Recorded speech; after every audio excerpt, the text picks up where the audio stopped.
இன்னைக்கு வந்திருக்கக்கூடிய இந்த பிரச்சனையை முதல்ல மீடியால பேசுங்க. நீங்க நேற்று அமலாக்கத்துறை ஸ்டேட்மெண்ட் கொடுத்திருக்காங்க. இதற்காக எங்களுடைய பதில் இது. டாஸ்மாக் விற்பனையில் ஊழல் நடந்திருப்பதாக மத்திய அரசாங்கத்தினுடைய ஒரு மிகப்பெரிய அமைப்பு ஒரு அறிக்கை வெளியிட்டிருக்கிறார்கள். அந்த அறிக்கைக்கு பின்பாக மாநில அரசு தொடர்வதற்கான தங்களுடைய தார்மீக உரிமையை இழந்திருக்கிறது.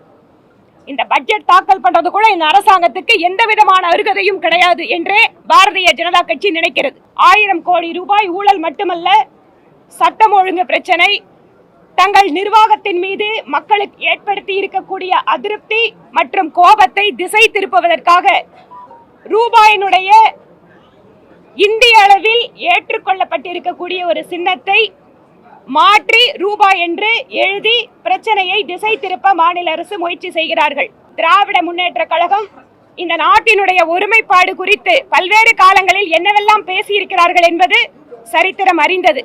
ஆனால் மாநில அரசினுடைய தோல்விகளை மறைப்பதற்காக மாநிலத்தினுடைய முதலமைச்சரே ரூபாய் என்பதை இனிமேல் நாங்கள் குறிப்போம் என மாநில அரசினுடைய ஊழல்களை மறைப்பதற்காக ஒரு நாடகத்தை நடத்தி கொண்டிருக்கிறார் என்றே பாரதிய ஜனதா கட்சி நினைக்கிறது.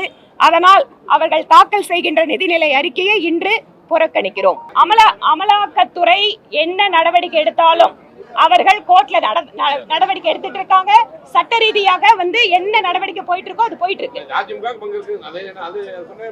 நீங்க இன்னைக்கு வந்திருக்கக்கூடிய இந்த பிரச்சனையை முதல்ல மீடியால பேசுங்க. நீங்க